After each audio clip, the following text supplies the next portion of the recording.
Esquerra Republicana de Calella ha tancat la llista electoral i l'alcaldable Cristina Gómez ha situat l'independent Àngel Badalló en el segon lloc. Vinculat a diverses entitats culturals i juvenils de Calella, Badalló serà, en paraules de Gómez, un puntal del proper grup municipal. La candidatura republicana aposta per la renovació i l'experiència, valor que hi aportaran dos dels actuals regidors republicans, l'independent Carme Campà i Jaume Puig, tercera i quart, respectivament. En el número 5, el responsable de la Secretaria d'Imatge i Comunicació del partit, Jordi Sitjà, i en el 6, Francesc Clarà. La llista d'Esquerra Republicana la completen fins al número 10 i en aquest ordre Marta Tubert, Carles Sánchez, Núria Marès i Enric Sibianes, un equip ben capacitat, com destacava l'alcaldable Cristina Gómez. Jo diria que és un equip de gent molt preparada i també molt vinculada al teixit associatiu de la ciutat i per tant gent molt engrescada i il·lusionada per tirar endavant moltes propostes i per millorar en definitiva Calella.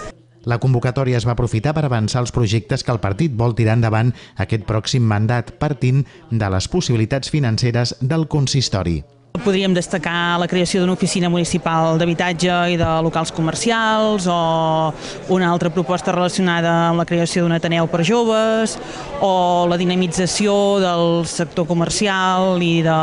la desestacionalització també del fenomen turístic a la nostra ciutat amb un seguit de mesures concretes